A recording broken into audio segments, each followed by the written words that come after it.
Camera roll start. ജയ് ഗുരുദേവ്. ഒരു ഗുരുവിൻ്റെ സവിധത്തിൽ നമ്മൾ അണയുമ്പോൾ, ഒരു ഗുരുവിൻ്റെ അനുഗ്രഹ വർഷത്തിൽ ആ ഒരു ഛായയിൽ നമ്മൾ എത്തിച്ചേരുമ്പോൾ നമ്മുടെ ജീവിതത്തിൽ 5 കാര്യങ്ങൾ സംഭവിക്കും.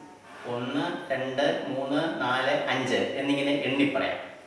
5 കാര്യങ്ങളാണ് നമ്മുടെ ജീവിതത്തിൽ സംഭവിക്കുന്നത്. അതെന്തൊക്കെയാണ്?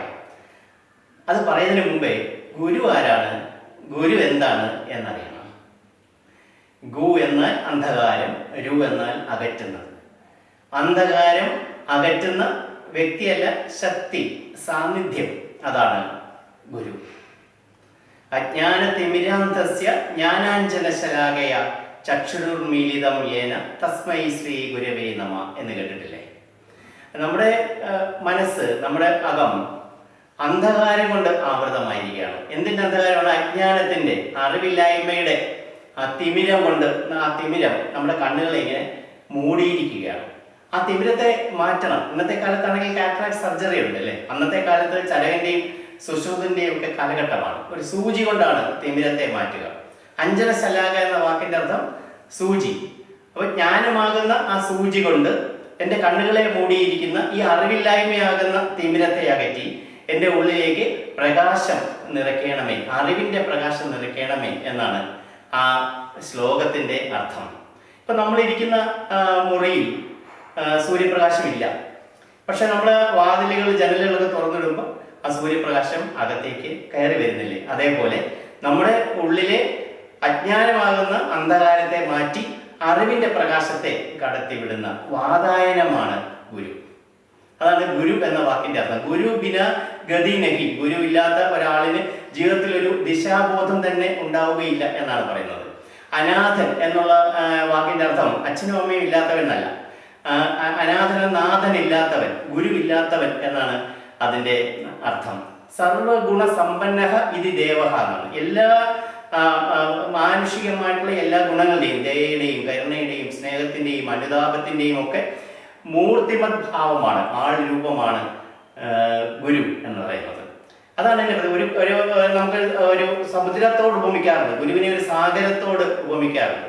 നമ്മളൊരു സാഗരത്തിന്റെ, സമുദ്രത്തിന്റെ സമീപത്ത് ചെല്ലുമ്പോൾ വേണമെങ്കിൽ ഒന്ന് കാറ്റ് കൊണ്ടിട്ട് തിരിച്ചു പോകാം, വേണമെങ്കിൽ ഒന്ന് കാല് നനച്ചിട്ട് വരാം, വേണമെങ്കിൽ ഒന്ന് മുട്ടപ്പം വെള്ളത്തിൽ ഇറങ്ങി നിൽക്കാം, വേണമെങ്കിൽ ഇറങ്ങി കുളിക്കാം, വേണമെങ്കിൽ അങ്ങ് കടലിന്റെ അഗാധതയിൽ പോയിട്ട് മുത്തുകളും ചെപ്പികളും ഒക്കെ വാരിയെടുക്കാം. അപ്പൊ ഗുരുവിന്റെ അടുത്തേക്ക് നമ്മൾ എത്രമാത്രം നമ്മൾ അടുക്കുന്നോ അതിനനുസരിച്ചാണ് നമ്മുടെ ജീവിതത്തിൽ വലിയ വലിയ മാറ്റങ്ങൾ ഉണ്ടാകുന്നത്. മുത്തുകളും ചിപ്പികളൊന്നും ഞാൻ ഉദ്ദേശിച്ചത് ഒരു ജ്ഞാനത്തിന്റെ ഏറ്റവും വലിയ അറിവ് നമുക്ക് ആ സാഗരത്തിൽ നിന്ന് നമുക്ക് വാരിയെടുക്കാനാണ്.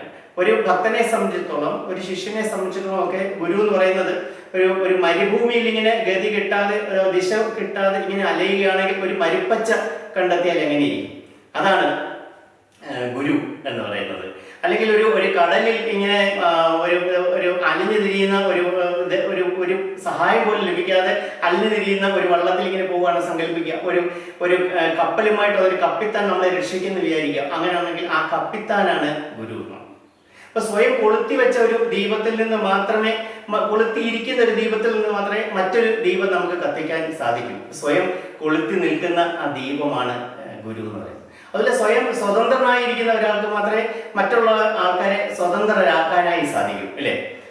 അതേപോലെ സ്വയം സ്വതന്ത്രനാണ് ഗുരു. അദ്ദേഹത്തിന് ആ ഗുരുവിന് യാതൊരു ബന്ധനങ്ങളോ ഇല്ല. അങ്ങനെയുള്ള ഒരു ഗുരുവിന് മാത്രമേ ഒരാളെ ആ ബന്ധനത്തിൽ നിന്നും രക്ഷിക്കാനായിട്ട് സാധിക്കുകയുള്ളൂ. ഇതാണ് ഗുരുവിന്റെ മഹത്വം, ഗുരുവിന്റെ മഹാത്മ്യം.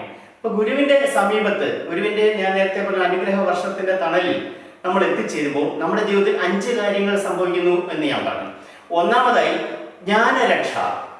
ജ്ഞാനം എന്ന് പറഞ്ഞാൽ അറിവ് വർദ്ധിക്കുന്നു. നമ്മൾ ഗുരുവിന്റെ സമീപത്ത് നമ്മൾ എത്തിച്ചേരുമ്പോഴുള്ള അറിവല്ല, അതിനുശേഷമുള്ള ഓരോ നിമിഷവും നമുക്ക് കിട്ടിക്കൊണ്ടിരിക്കും. നമ്മുടെ അറിവ്, എല്ലാ വിഷയങ്ങളെ കുറിച്ചുള്ള അഗാധമായിട്ടുള്ള അറിവ് നമ്മൾ സമ്പാദിച്ചുകൊണ്ടേയിരിക്കും. നമ്മുടെ ജീവിതം, ഞാൻ നേരത്തെ തന്നെ പറഞ്ഞ പോലെ തന്നെ, ആ അറിവിന്റെ പ്രകാശം കൊണ്ട് നമ്മുടെ മനസ്സിങ്ങനെ നിറയുന്ന ഒരു അവസ്ഥ ഉണ്ടാവും. അറിവ് കൂടുമ്പോൾ, ജ്ഞാനം കൂടുമ്പോൾ ജീവിതത്തിൽ ഉണ്ടാകുന്ന പ്രതിസന്ധികളെയും പ്രതിബന്ധങ്ങളെയും ഒക്കെ തരണം ചെയ്യാൻ നമുക്ക് കൂടുതൽ ആത്മവിശ്വാസവും മനഃശക്തിയും നമുക്ക് വീണ്ടും കിട്ടും.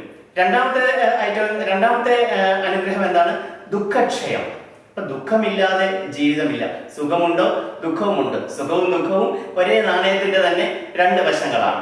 പക്ഷെ ഗുരുവിന്റെ സമീപത്ത് എത്തിച്ചേരുന്നതിന് മുമ്പ് നാം ദുഃഖത്തെ എങ്ങനെ അഭിമുഖീകരിച്ചിരുന്നുവോ അതേപോലെ അല്ല നമ്മൾ അതിനുശേഷം ഉണ്ടാകുന്ന ദുഃഖകരമായ, നമ്മുടെ ജീവിതത്തിൽ ഉണ്ടാകാൻ സാധ്യതയുള്ള ദുഃഖകരമായ അനുഭവങ്ങളെ നമ്മൾ അഭിമുഖീകരിക്കുന്നത് കുറച്ചുകൂടി ശക്തിയോടുകൂടി, എന്നാൽ കുറച്ചുകൂടി മാനസികമായ സമതുലിതാവസ്ഥയോടുകൂടി, ശാന്തതയോടുകൂടി, സമാധാനത്തോടുകൂടി, അറിവോടുകൂടി ആ ദുഃഖത്തിൽ ഉളവാകുന്ന പ്രശ്നത്തെ എങ്ങനെ കൈകാര്യം ചെയ്യണമെന്നുള്ള ആ ബോധത്തോടുകൂടി നമുക്ക് ദുഃഖത്തെ അഭിമുഖീകരിക്കാനും നേരിടാനും കഴിയും. അപ്പൊ നമ്മൾ ദുഃഖക്ഷയം ഉണ്ടാവും, നമ്മുടെ ദുഃഖത്തിന്റെ അളവ് കുറയുന്നു. ദുഃഖം ഉണ്ടാവുകയില്ല എന്നുള്ളതല്ല, ദുഃഖത്തെ എങ്ങനെ നേരിടാം എന്ന് ഗുരു നമ്മളെ പഠിപ്പിച്ചു തരുന്നുണ്ട്.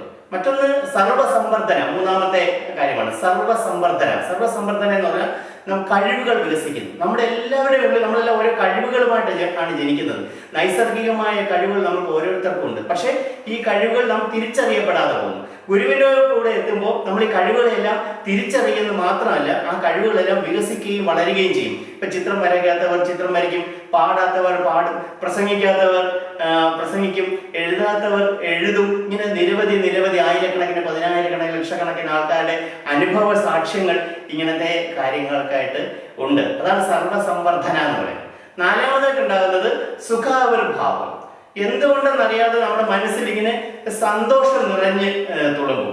ഗുരുജീനെ കുറിച്ച് പറയുന്നത് Joy Wells up in the mind. ഒരു കിണറിൽ ഇങ്ങനെ വെള്ളം ഇങ്ങനെ പൊങ്ങി വരുമ്പോൾ പതഞ്ഞിങ്ങനെ പൊങ്ങി തുളുമ്പി ഇങ്ങനെ വരുന്നത് പോലെ മനസ്സിങ്ങനെ സന്തോഷം കൊണ്ട് ഇങ്ങനെ തുളുമ്പും.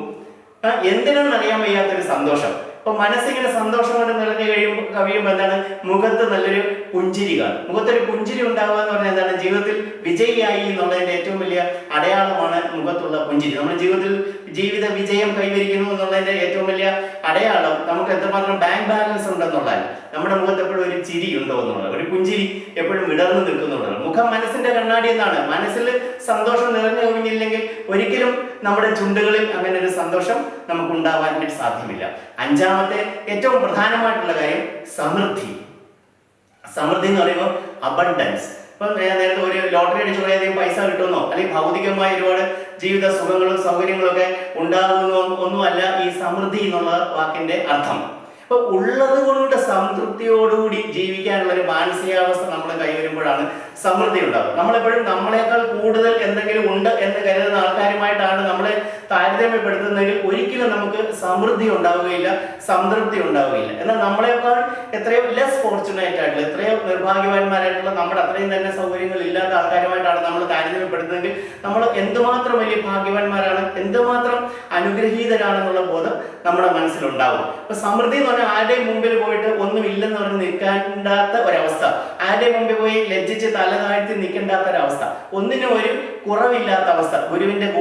ഗുരുവിന്റെ സമീപത്ത് എത്തിച്ചേരുന്നത് എല്ലാവരുടെയും ജീവിതത്തിൽ ഉണ്ടാകുന്ന അവസ്ഥയാണ് സമൃദ്ധി. ഒന്നിനും ഒരു കുറവില്ല. അപ്പൊ എന്തൊക്കെയാണ് ഞാൻ പറഞ്ഞത്? ജ്ഞാനരക്ഷ, അറിവ് വർദ്ധിക്കുന്നു, ദുഃഖക്ഷയം, ദുഃഖം കുറയുന്നു, സർവസംവർദ്ധന, കഴിവുകൾ വികസിക്കുന്നു, സുഖാവിർഭാവം, എന്തിനെന്നറിയാതെ മനസ്സിങ്ങനെ സന്തോഷം കൊണ്ട് നിറഞ്ഞു കവിയുന്നു, സമൃദ്ധി. സമൃദ്ധി എന്ന് പറയുമ്പോൾ ഒന്നിനും ഒരു കുറവില്ലാത്ത അവസ്ഥ, ഉള്ളത് കൊണ്ട് തൃപ്തിയാകുന്ന ഒരു അവസ്ഥ. എല്ലാവർക്കും ഇതേപോലെ ഒരു ഗുരുവിന്റെ സമീപത്ത് എത്തിച്ചേരാൻ, ഒരു ഗുരുവിന്റെ ഭക്തരാകാൻ, ശിഷ്യരാകാൻ, അവരുടെയൊക്കെ ജീവിതത്തിൽ എല്ലാ ഈ പറഞ്ഞ 5 കാര്യങ്ങളും അതിൽ കൂടുതലുമായിട്ടുള്ള എല്ലാവിധ സമ്പൽ സമൃദ്ധിയും ഐശ്വര്യവും മനസ്സമാധാനവും ഒക്കെ ഉണ്ടാകാൻ ഞാൻ പ്രാർത്ഥിക്കുന്നു, ആശംസിക്കുന്നു. ഇനിയും കൂടുതൽ നമുക്ക് ഈ ദൃശ്യയിലുള്ള കൂടുതൽ വീഡിയോകൾ നമുക്ക് കാണാം. ഇപ്പോൾ ഇത് സബ്സ്ക്രൈബ് ചെയ്യുക. അപ്പോൾ ഇതോടൊപ്പം ഇതിനോട് അനുബന്ധമായിട്ടുള്ള പല വീഡിയോകളും നിങ്ങൾക്കെല്ലാം കാണാനൊക്കും. നന്ദി, നമസ്കാരം.